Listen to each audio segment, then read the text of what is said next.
Thanks. Thank you very much. అందరికీ నమస్కారం. ఒక సినిమా విజయవంతమైతే అది ఎంత మందిలో ఆనందాన్ని నింపుతుందో ఎన్నో సంవత్సరాలుగా చూస్తున్న నాకు అదే మళ్ళీ ఇక్కడ పునరావృతం అయింది.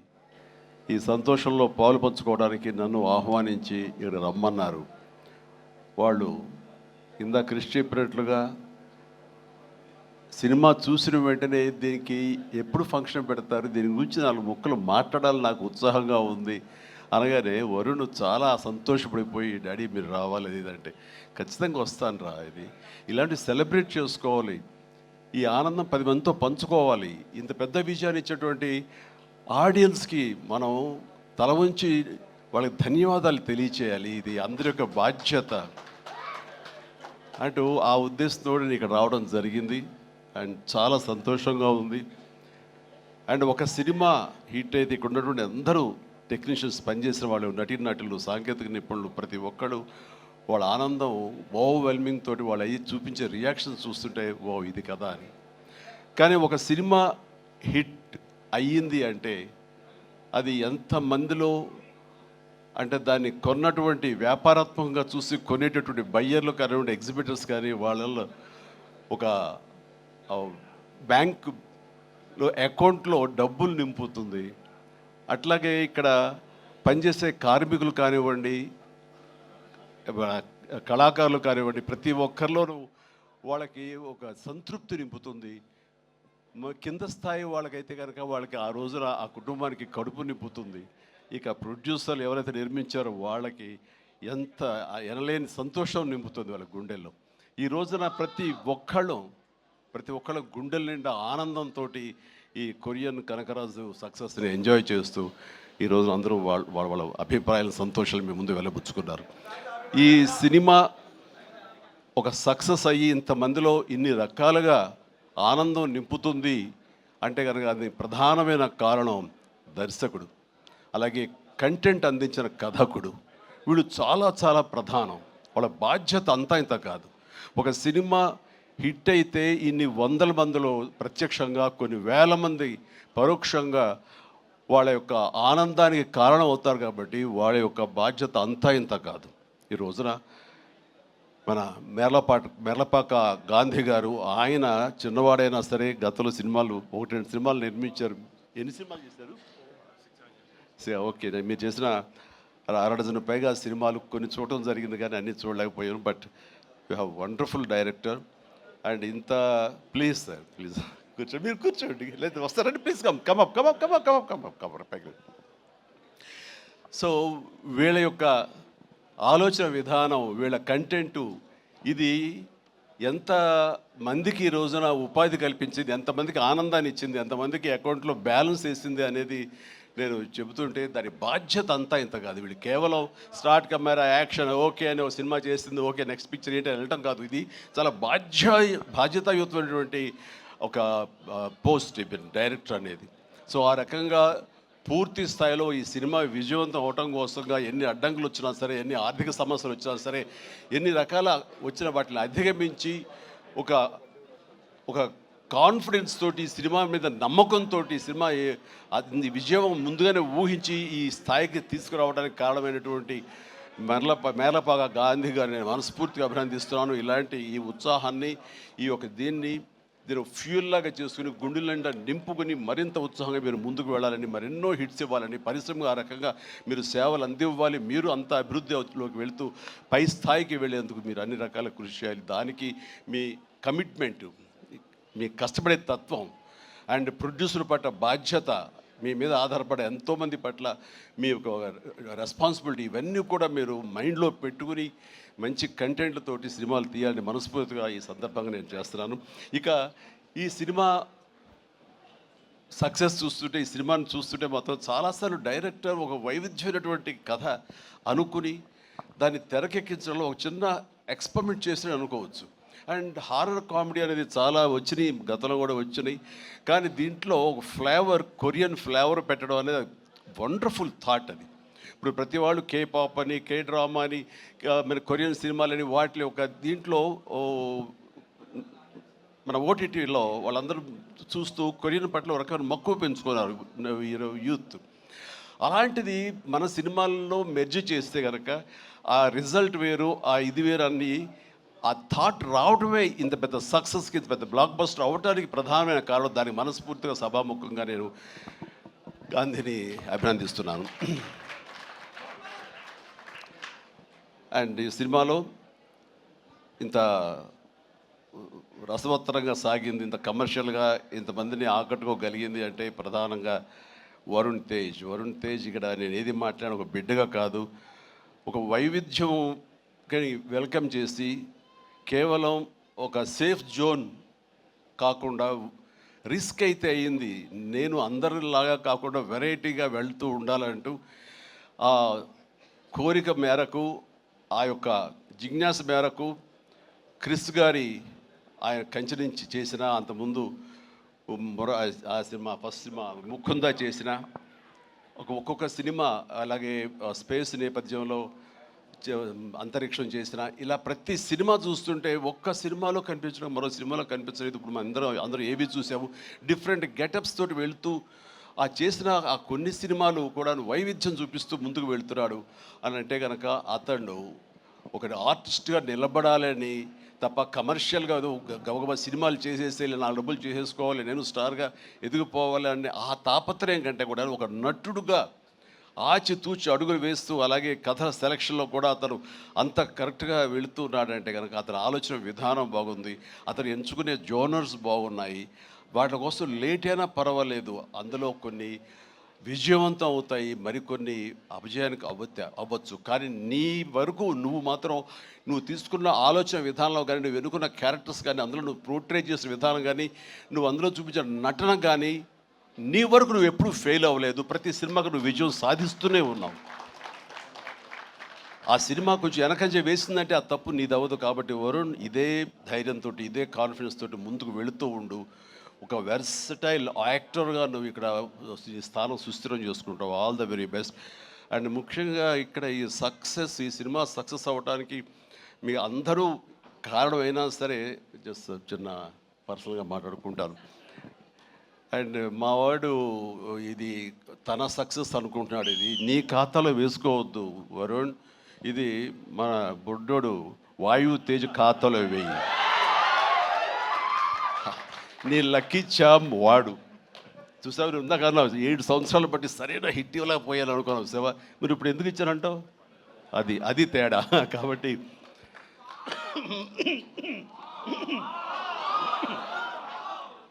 మా లక్కీ చామ్ వాయువు. అండ్ ఇక నెక్స్ట్ మరొక ఈ సినిమా ఇంత పెద్ద హిట్ అవ్వటానికి మరొక స్ట్రాంగ్ రీజన్ సత్య సినిమాలు వరుసగా చూస్తుంటాను. సత్య ఇక్కడ లేడు పాప, అన్ఫార్చునేట్. రావాలని చాలా ఉత్సాహంగా ఉన్నాడు, ఇందాక చెప్పాడు మనవాడు. అండ్ బిజీగా ఉన్నాడు. ఓకే, ఇలాంటి ఈవెంట్స్ రాకపోయినా సరే ఇది ఎలాగైనా చూస్తాడు తను. ఈ పాటికి లైవ్ చూసేస్తుంటాడేమో. సత్య నువ్వు చూస్తుంటావు, నాకు తెలుసు, అర్థమైంది. ముందు నీకు షూటింగ్ ఉంది, అక్కడ షార్ట్స్ ఉన్నాయి, తర్వాత చూసుకోవచ్చు, షార్ట్లోకి వెళ్ళు. ఈ సినిమాలో చాలా బాగా చేసావు. ఎంత అంటే ఏంటి తను అని చెప్పేసి నీ కోసం ఈ సినిమా మరొకసారి కూడా చూడాలంత బాగా చేసావు. నువ్వు నాతో పాటు యాక్ట్ చేసినప్పుడు కూడా నేను అబ్జర్వ్ చేస్తుంటే నీకు లిమిటేషన్స్ లేవు నువ్వు. అండ్ ఆ క్యారెక్టర్ పరంగా నువ్వు ఆ హద్దులు లేకుండా నీ మనసుకు ఏది అనిపిస్తే నీకున్నటువంటి ఆ మిమిక్ టాలెంట్ తోటి దీన్ని అల్లుకుంటూ వెళ్ళిపోతుంటావు, కొత్తగా చేయడానికి ప్రయత్నం చేస్తుంటావు. అది నీ బలం. కాబట్టి ఎలాంటి ఇన్హిబిషన్స్ లేకుండా నువ్వు చేసే విధానం ఉంది, అది ఒక వైవిధ్యంగా ఉంటుంది. ఇంతమంది చేత అలరించబడుతుంది, ఇంతమంది చేత ఆకర్షించబడుతుంది. వాళ్ళందరూ ఆశీస్సుతోటి ఇదిగో ఇలాంటి విజయాలు నీ యొక్క ఖాతాలో చేరుతూ ఉంటాయి. ఆ రకంగా నువ్వు చూపించినటువంటి ఈ కామెడీ నాకు మళ్ళీ చూడాలనిపిస్తుంది. అంత బాగా చేసావు. అఫ్కోర్స్ మనం చేసినప్పుడు కూడా నువ్వు నీ అభిమాని అండి అంటూ గతంలో మీరు ఎట్లాగా నా సినిమాల కోసం ఎన్ని చూస్తుంటావు అండ్ అవన్నీ చెప్తూ ఉంటావు, వింటూ ఉంటాను. కానీ నాకు నువ్వు ఆనందం ఇచ్చాకంటే నా శిష్యుడిగా కానీ, నా అభిమాని ఇంత స్థాయిలో ఉన్నాడన్న ఆ గర్వం ఉంది సేవ. అది నేను కొన్నా సరే ఎలాగైనా నేను మాటలు చెప్పలేను, అంత ఆనందంగా ఉంది. Please keep rocking. మీరు ఇట్లా ముందుకు వెళ్తుండాలి, కానీ సినిమాలు మరెన్నో చేస్తుండాలి. అండ్ ఈ సినిమాకి ఇంజనీర్ మన గాంధీ అయితే ఐరన్ పిల్లర్స్ మన వరుణ్ తేజ్. ఈ ఐరన్ పిల్లర్ నిలబడి ఒక కన్స్ట్రక్టివ్గా ఒక కన్స్ట్రక్షన్ ఉండాలి అంటే కనుక ఆ కాంక్రీట్ ఈ రోజున సత్యాన్ని నా విశ్వాసం, నాకు అలా అనిపిస్తుంది. So the wonderful combination. ఆయన డిజైన్ చేసాడు, పిల్లర్ లాగా నిలబడ్డాడు, ఐరన్ స్ట్రక్చర్ లాగా. ఆ ఐరన్ స్ట్రక్చర్కి అందంగా ఓ రూపం కల్పించిందిగో ఈ కనకరాజు, కొరియన్ కనకరాజు అనేందుకు కాంక్రీట్ లాగా నిలబెట్టి స్ట్రాంగ్ వాల్ లాగా చేయగలిగాడు. దానికి సత్య ప్రధానమైన కారణం. అయితే దానికి మరి వాళ్ళకి రంగులు అందాలు కావాలి కాబట్టి ఆ అందాలు అది ఇచ్చింది రితిక.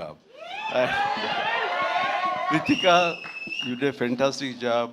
అండ్ నీ గ్లామరు అది చూస్తుంటే వావ్ అనిపించింది నాకు. ఆ వావ్ ఇక్కడ వాడాలంటే మీరు ఇందాక నుంచి హింట్ ఇస్తారంట. తను నిజంగానే వావ్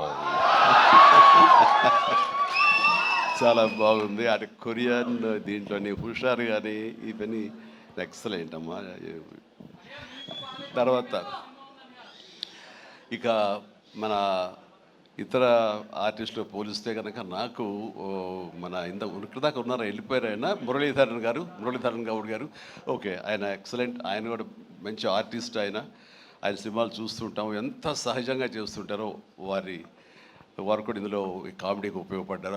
అండ్ ఈ సినిమా విలేజ్ నుంచి ఇక్కడి నుంచి ఇండియా నుంచి ఫారిన్ వెళ్ళిన తర్వాత చూస్తుంటే ఒక కొరియన్ ఫిల్మ్ చూసినట్లే ఉంది. అంత బాగా ఉంది. దీనికి చాలా ఖర్చు అయి ఉంటుంది కదా అనుకున్న తర్వాత నేను ఎంక్వైరీ చేస్తే చాలా బడ్జెట్, చాలా లిమిట్ తోటి, బడ్జెట్ కన్స్ట్రైన్ తోటి, వాటితోటి కూడా ఆయన అది చేయగలిగి ఆ ఫీలింగ్ ఇవ్వగలిగాడంటే నాకు చాలామంది ఈ ఒక్క విషయంలో మనం నేర్చుకోవాలి. అంటే ఖర్చు పెడితే అనేది కనపడుతుంది తెర మీద అనే భావంతో కాదు, నువ్వు ఇక్కడ అనుకోవాలి, నీ మైండ్లో అనుకోవాలి. ఈ విజువల్స్ మీద నీకు ఉండాలి, ఎడిటింగ్ సెన్స్ ఉండగలగాలి. డైరెక్టర్కి ఉండగలిగితే కనుక ఇలా రావాలి అంటే ఏమేం చేయాలని నువ్వు ఎక్సర్సైజ్ చేసుకుంటే కనుక అండ్ అవి ఇక్కడే సాధ్యపడుతుంది. ఈ రోజునటువంటి ఈ విఎఫ్ఎక్స్లో కానివ్వండి, మనకున్న టెక్నికల్ ఎక్సెస్తో కానివ్వండి, మనకి ఇచ్చిన ఆర్ట్ వాళ్ళ సపోర్ట్తో కానివ్వండి, చాలా చేయొచ్చు. కాస్ట్ ఎఫెక్టివ్ తోటి చాలా బాగా చేయొచ్చు. ఈ సినిమా అందరూ ఊహించడం అంత రిచ్ సినిమాగా ఉంది కదా, కొరియా వెళ్ళిపోయి చేస్తారంటే అది అంత అవ్వాల్సినంత ఖర్చు అవ్వకుండా లిమిట్లో చేయగలిగాడంటే తన ప్లానింగ్, తన భయం, భక్తి, ప్రొడ్యూసర్లు బతకాలి, మనతో పాటు ప్రొడ్యూసర్లు 4 డబ్బులు చేసుకోవాలి, అంతేగాని ప్రొడ్యూసర్ని నలిపేసేసి వాళ్ళు స్క్వీజ్ చేసేసి సినిమాలు చూపించి తద్వారా తన పేరు తను కనిపించాలనే ప్రయత్నం చేయకుండా ఆ రకంగా తను ఈ సినిమాని చేశాడు. ఇది ఒక బెస్ట్ ఎగ్జాంపుల్గా నేను అనుకుంటున్నాను as for as the director is concern, film making is concern. And days కూడా తక్కువలో చేయగలిగారు. మీరు ఫస్ట్ సక్సెస్ ఇప్పుడు ఈ సినిమా హిట్ అయిన తర్వాత ప్రేక్షకులకు వెళ్ళిన తర్వాత వాళ్ళు అందించిన విజయాన్ని మన విజయంగా కాదు, బిఫోర్ రిలీజ్ ఇట్ సెల్ఫ్ మీరు సక్సెస్ సాధించారు. దీన్ని బడ్జెట్ పరంగా అయితే కానీ లిమిటెడ్ టైంతో మీరు చేయటం కానీ దానికి నిజంగా మనస్ఫూర్తిగా అభినందిస్తారు. అండ్ ప్రతి వాళ్ళు ఇలాగే ఆలోచిస్తే కనుక నిజంగా సినిమా సక్సెస్ తగ్గిపోతున్నాయనే దీంట్లో ప్రతి వాళ్ళు కూడా నువ్వు ఇది నేర్చుకోవాల్సినటువంటిది, అమలు చేసుకోవాల్సిన విషయం. ఈ సంవత్సరం నిజంగా ఫస్ట్ హాఫ్ చూసిన తర్వాత బిగినింగ్ ఫిలిమ్స్ మంచి హిట్లు అయినాయి, బాగున్నాయి. కానీ ఆ తర్వాత మళ్ళీ ఈ జూన్ జూలై వరకు సినిమాలు ఏది పెద్దగా హిట్ అవ్వడం చూస్తుంటే సెకండ్ హాఫ్ ఎలా ఉంటుందో అనుకున్నావు. ఈ ద్వితీయార్థంలో బెస్ట్ పెద్ద సినిమా హిట్ అవడంతో ఫాలోడ్ బై మా ఇంటి బంగారం, అలాగే లెనిన్, ఆ తర్వాత చెన్నై లవ్ స్టోరీ, ఇట్లా ఇదిగో ఇప్పుడు ఈ కొరియన్ కనకరాజు. అంటే ఈసారి వండర్ఫుల్ ఆడియన్స్ రారు, వాళ్ళకి ఓటీటీలకి ఫిక్స్ అయిపోయారు. పెద్ద సినిమాలకి, ఈవెంట్ ఫిలిమ్స్కి అలాంటి వాటికి తప్ప మామూలుగా థియేటర్కి వచ్చి చూసే పరిస్థితి పోయింది. చిన్న సినిమాలు బతికే పరిస్థితి లేకుండా పోయింది అని చాలామంది స్టేట్మెంట్ ఇచ్చేస్తుంటారు. కాదు, కంటెంట్ ఇవ్వగలిగితే, వెరైటీ కంటెంట్ ఇవ్వగలిగితే, ఇలాంటి యంగ్స్టర్స్ అన్నిటినీ మైండ్లో పెట్టుకుని మనం కనుక ప్రజెంట్ చేయగలిగితే కనుక జనం రావడానికి ఉన్నారండి. వాళ్ళు ఒక సినిమా 2 సినిమాలు పెద్ద చూసిన తర్వాత ఓకే, ఆ తర్వాత సినిమా బాగుంది, ఇది ఎంటర్టైన్ చేస్తుంటే కుటుంబంతో, పిల్లలతోటి థియేటర్కి వెళ్ళి చూస్తారు. ఆ కిక్ ఇంట్లో కూర్చున్న చూస్తూ ఓటీటీలో వాళ్ళకి కలగదు. వాళ్ళు బయటికి రావాలని కోరుకుంటారు. వాళ్ళు బయటకు వచ్చి థియేటర్లో సినిమాలు చూసే రేంజ్కి మనం ఏమి ఇస్తున్నాం, వాళ్ళకి ఏం ప్రజెంట్ చేస్తున్నాం అని మనం ఆలోచించగలిగితే కనుక దానికి భయపడాల్సిన అవసరం లేదు. ఇదిగో ఈ సంవత్సరంలో వరుస సినిమాలు వస్తూనే ఉన్నాయి. పెద్ద సినిమా, చిన్న సినిమా, దాని బడ్జెట్ అంతా అది ఈవెంట్ ఫిల్మా లేకపోతే అనే కాదు, ఒక ప్రేక్షకుల్ని అలరించాలి, హెల్తీ ఫిల్మ్స్ తీయగలగాలి. అందులో ఈ సినిమా ఈ మా హిట్ అనేది మీరు నమోదు చేసుకోవడం, మీ ఖాతాలో వేసుకోవడం అనేది రియలీ అది డిజర్వ్ ఇట్. అండ్ ఈ సినిమాకి పనిచేసేటువంటి ఇతర నటీనటులకు, అలాగే మన కెమెరామెన్ చూపించి చెప్పారు సంజయ్, మనోజ్ గారు అండ్ సాయి మనోజ్ మీ గురించి వినాలి, మీరు అమెరికాలో ఉండేవారని. And please and all the very best. And అలాగే ఎడిటర్ గారికి, వాళ్ళకి ఇంక వీళ్ళందరికీ చెప్తుంటే మా తమ్మని ఏంటి అన్నయ్య నా గురించి అక్కడ నా హృదయానికి దగ్గరైన మనిషి. అండ్ అలాంటి తమ లెక్క తమ్మని మనకి కష్టం అవుతుంది కూర్చొచ్చు. Please, I love you my boy, I love you. తమన్ను ఒక ఎనర్జీ బండిల్ ఆఫ్ ఎనర్జీ అండి. ఎప్పుడో బోరు కొట్టి తమ్మనికి ఫోన్ చేసి ఎలా ఉన్నావు తమ్ముడు, అనయా ఏంటన్నా చెప్పన్నా వచ్చేయమంటావా, రాదు సదా కాసేపు ఇది అని. తనతోటి ఇప్పుడు ఈ సినిమా చేయబోతున్నాను, ఆ సినిమా పేరు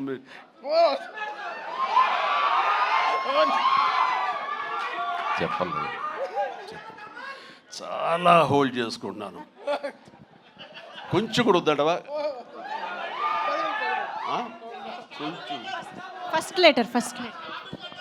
ఫంక్షన్కి వచ్చే ముందరే బాబీ చెప్పి మరి పంపించాడు, నేను జాగ్రత్త చూసుకో. ఓకే, వాళ్ళకి హింట్ ఉన్నప్పుడు ఆపుకోలేకపోతాను, బలవంతంగా ఆపుతున్నాడు చెప్తాను. Okay, all right. అండ్ ఇందాక డైరెక్టర్ గారు అన్నట్లుగా మేము ఒక బొమ్మను తయారు చేసావు, దానికి ప్రాణం పోసావు నువ్వు అని. నిజంగా ప్రాణ ప్రతిష్ఠ చేసేటటువంటి అద్భుతమైనటువంటి ఒక టెక్నీషియన్ మనం తమన్. నేను ఇదే మాట అన్నాను, మాకు ఈ సినిమా అన్ని రకాలుగా మేము చేసాము అని. నాకు ఈ మధ్యకాలంలో మేము చేసినటువంటి గాడ్ ఫాదర్ సినిమాలో, అండ్ తమన్ నిన్ను నమ్ముతున్నాను, దీనికి ప్రాణ ప్రతిష్ఠ నువ్వు చెయ్యాలి, దీనికి ప్రాణం పోయాలి, దీనికి ఆరో ప్రాణం నువ్వే అవ్వాలి అని అన్నందుకు ఆ సినిమాలో తను చేసి ఆ బీజిఎమ్స్ అవి అంత అత్యద్భుతంగా ఇచ్చాడు ఆ సినిమాలో. అండ్ దానికి ఇప్పుడు మళ్ళీ ఈ సినిమా మన రాబోయే కొత్త సినిమా 158 అలాగే అంతా కష్టపడి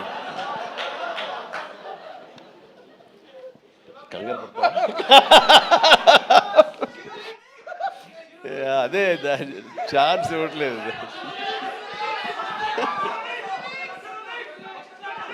దానికి ఇప్పుడు టీజర్ రాబోతుంది నా బర్త్డే సందర్భంగా. దానికి ఇది ఆపలేవు నువ్వు, ఇంకా ఏమి చెప్పకుండా అంటే కష్టం అవుతుంది, ఇంకా చిరాకు తెప్పిస్తారు ఎంత. సో దా టీజర్ అనేది కొల్లి బాబీ చాలా అద్భుతంగా కట్ చేసినాడు. దానికి తను ఇస్తున్న బీజిఎమ్స్ అనేది అదొక లెవెల్లో ఉంటుంది. ఖచ్చితంగా మీరు ఆ రోజున మీరు వెయిట్ చేయండి, ఆ సినిమా ఆ ట్రైలర్ ఎంజాయ్ చేస్తూ తద్వారా మీరు బాగుంది అంటే అదే మీరు నాకు ఇచ్చే బర్త్డే విషెస్. తమన్, మనస్ఫూర్తిగా ఈ సినిమాలో నీ వర్క్ గురించి ప్రత్యేకంగా చెప్పక్కర్లేదు, అత్యద్భుతంగా చేసావు, ప్రతిదీ బాగుంది.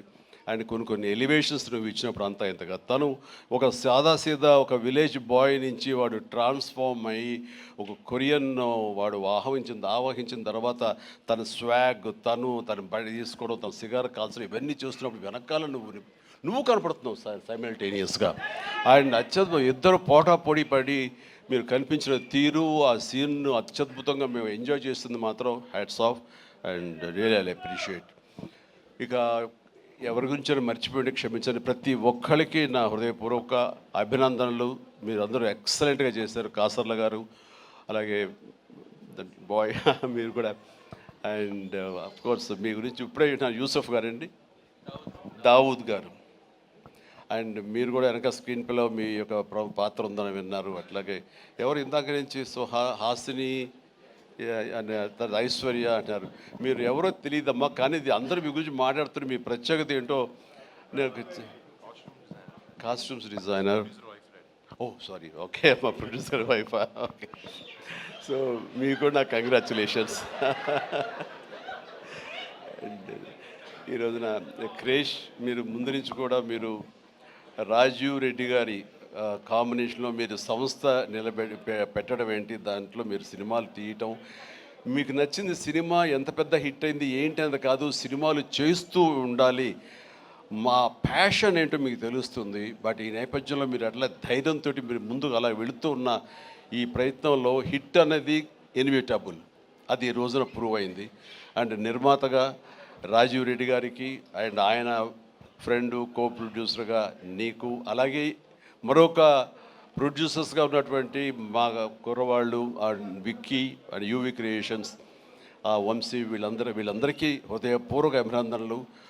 ఈ సినిమా హిట్ అవ్వడం అనేది ఇంతమందిలో ఆనందం కలిగిస్తున్నందుకు ఈ కారణమైనటువంటి ప్రతి ఒక్కరికి, చిన్న పెద్ద అందరికీ నా హృదయపూర్వక నా సంతోషాన్ని తెలియజేస్తూ నా అభినందనలు తెలియజేస్తున్నాను. ముఖ్యంగా ఇలాంటి సినిమాలు ఆదరించినందుకు మీ ప్రోత్సాహానికి, ఆడియన్స్కి మనస్ఫూర్తిగా థ్యాంక్ యూ సో మచ్.